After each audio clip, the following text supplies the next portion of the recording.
There's one thing we've learned over many years of being a follower of Jesus, is you can't outgive God.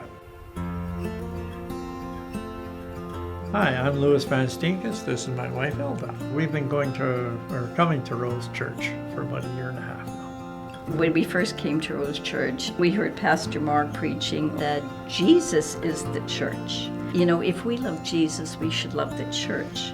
And in loving the church, we should really be involved in being a part of the church and serving, and also building the church. When we heard the message on Vision Sunday and Heart for the House, we just thought, hey, we want to get involved with this. God put in our heart a number, and we just did it.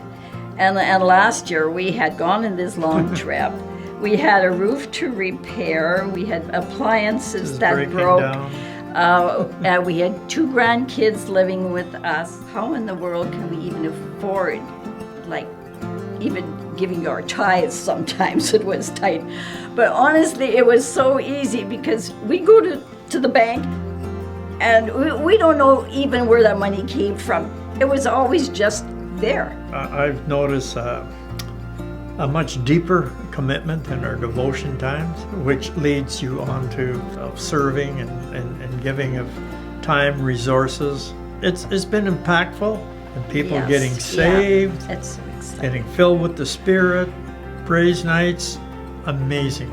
I haven't seen this in probably 40 years of being a follower of Jesus. It's just something became alive inside of us again that had been dormant for probably 10 years. At least. And all of a sudden we saw life coming back into us because of being part of the church. And we're so excited. We're so excited for what God has for us. We already have been talking about having to give more. Yes. The time is to build the house rather than our own. When we build our own house, and we put a lot of effort into building our own houses, and it's just a temporal dwelling.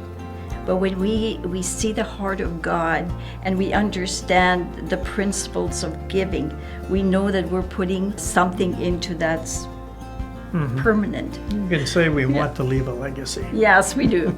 God wants to build in us that attitude and that heart for giving and to trust Him in it. There is no doubt in our minds that God can provide for all of our needs, and He's the sower. He gives us a seed. He just asks us to go and sow. It brings joy and thanksgiving to God when we give, and so I want to encourage people, just trust God. Just trust Him. He will see you through. The amount of money going out was more than we had coming in, substantially. Yeah. Yet our bank account is more now than it was 2 years ago. I can't figure it out, but it's there. Yeah. Like, what kind of income do you have when you're we're retired? You know, Not a lot, but God still provides.